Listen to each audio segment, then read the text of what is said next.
A shocking new scandal is rocking the Kamala Harris campaign, and it may take down the New York Times as well. There were new developments in the Harris plagiarism bombshell. I'll cover everything you need to know about it, as well as the Times' futile attempt to try to cover it up. Hey, gang, it's me, Dr. Steve, your Patriot Professor, here to help you stay sane in these insane times. So you know what to do. Make sure to smack that bell and subscribe button. Before we dive in here, gang, obviously Americans are tired and frustrated by a stalling economy, inflation, endless wars, and the relentless assault on our values. But thankfully, there's a company like Patriot Mobile that still believes in America and our Constitution. I'm proud to partner with Patriot Mobile because they're on the front lines fighting for the First and Second Amendments, the sanctity of life, and our military and first responder heroes. Take a stand for conservative causes and put America first by switching to Patriot Mobile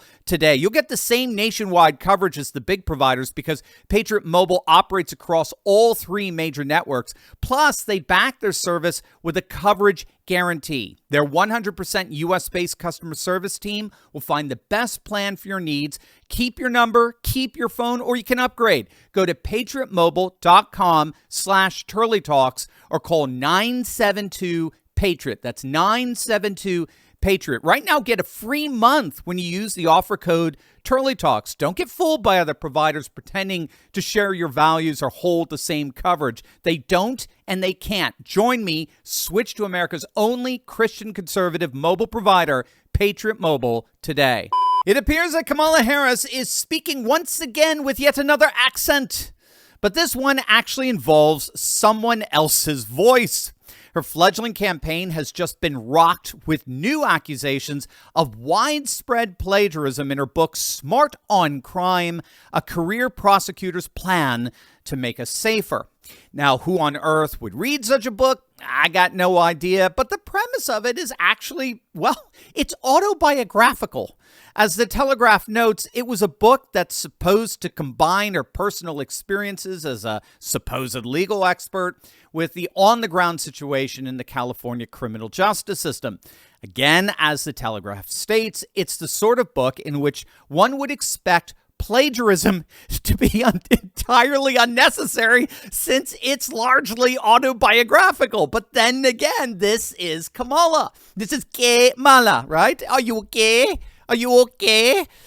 We're finding out each and every day that everything about this woman is a freaking lie. I mean, forget her embarrassing excuse for a running mate. Everything about her and this campaign is a lie. And the conservative activist and author Christopher Rufo is but the latest in calling out this national scam. Chris exposed on his Substack numerous instances of plagiarism in Harris's book, upwards of a dozen examples. Here's but one example.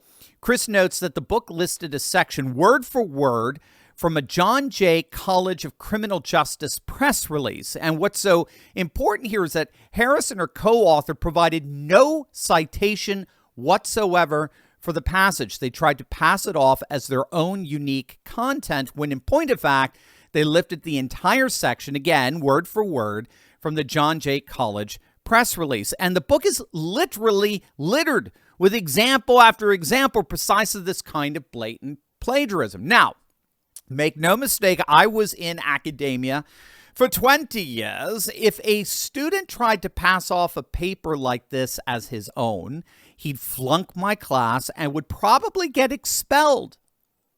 This is plagiarism, plain and simple. And yet, astonishingly, after Chris published his findings, the New York Times dismissed all of it. Take a look at this headline. Conservative activist seizes on passages from Harris' book. And then the byline, a plagiarism expert said the lapses were not serious. Stop. Again, I've been in academia all my adult life. What the hell is a plagiarism expert? I've never met one. What is a plagiarism?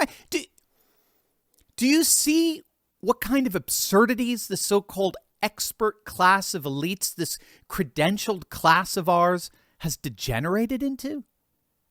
hold that, because we're going to come back to that. We're going to circle back Psaki on that in a mere moment. This so-called plagiarism expert, this utterly buffoonic plagiarism expert, managed to only come up with 5 instances of plagiarized passages. Now, it needs to be said, sorry, that's bad enough. That's enough to get you in deep trouble in academia, okay? But Chris is pointing out that it's actually worse than that. The New York Times deliberately withheld more than a dozen of the examples that Chris himself provided in a deliberate attempt to manipulate the expert. In other words, the New York Times is cooking the books. They tampered with the evidence. They deliberately hid examples from consideration by this so-called expert. Well, unfortunately for the New York Times, the times they are a-changin'. We no longer live in a time when they could pull crap like this and get away with it. Chris has got the receipts, and the examples of Kamala's blatant plagiarism are going viral all over social media. So much so that now even CNN is picking up on that. And that's important. And Chris is pointing out what's so key with getting CNN on board with this is that this is exactly how things played out with the now disgraced former Harvard president Claudine Gay, right? You remember this? How Gay was under severe fire for weeks to tenure her resignation after her disastrous testimony before a congressional committee where she refused to condemn the insanely anti-Semitic activity that had broken out on the campus of Harvard. But that refusal opened up investigations into her work that quickly found that Gay had plagiarized significant portions of her PhD dissertation. Moreover, it was found that in all her years at the university, she only published like 11 peer-reviewed articles in her entire career. So she obviously didn't have anywhere near the academic pedigree to justify her position as president over Harvard. And to make matters worse, the New York Times actually at the time tried to cover Gay's plagiarism. Cover it up, I should say. I wish they covered it. No, they were trying to cover it up. They tried to downplay Gay's blatant plagiarism as merely, quote, duplicative language. Not duplicit, duplicative language. How's that for trying to sanitize sin? Nothing to see here, gang. It's just duplicative language. And of course, you're all too stupid to understand what that means. So move on, you knuckle-dragging plebes. I know, gang, I hung out with academics. I'm just saying. The problem here, and you'll love this, is that members of Harvard's student newspaper, the Harvard Crimson, did their own investigation and found numerous occasions of plagiarism in Gay's dissertation. You see, this is the problem for the New York Times, and it's a problem for the legacy media as a whole. Because of the internet, we poor knuckle-dragging regular folk, we now have the ability to fact-check them. Because of our hyperconnectivity, we now have immediate access to the same digital information that anyone at the New York Times has. And so we're now in a position to be able to fact check them. And that's exactly what Chris Rufo is doing now. He is effectively and objectively fact checking the New York Times to their embarrassment. He's brought the receipts. He has over a dozen examples, blatant examples of Kamala's plagiarism, and because of the internet, he can effectively bypass the pathetic gatekeeping role of the Times in a manner comparable to the way email and texting bypass the post office. And there's nothing the woke activists disguised as journalists at the Times can do about that. Now, of course, we'll see what comes of all of this. From the passages I looked at, Harris has clearly plagiarized, which just continues to call into question her already shattered trustworthiness.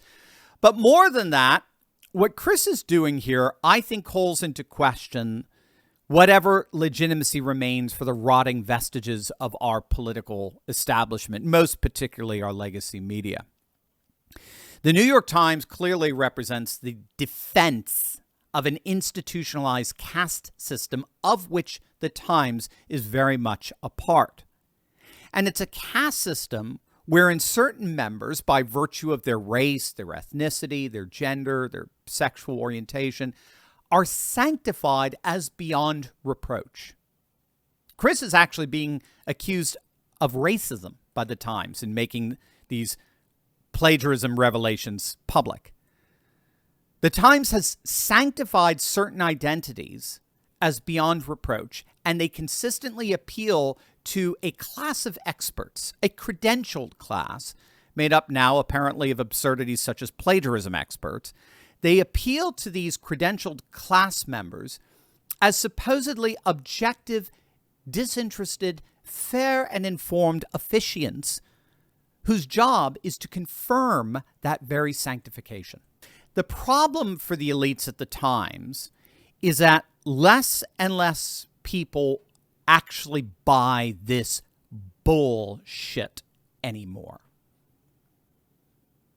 They have enough common sense to see that this is nothing more, literally nothing more, than lame attempts by our elites at protecting and preserving their own power and affluence. That's it. That's all the New York Times is at this point. It is a pathetic rag that daily seeks to pitifully protect and defend the power and affluence of a decaying and decrepit elite of which they are a part. Christopher Rufo is calling both Harris and the Times out on that. All that remains is to see how far they both fall.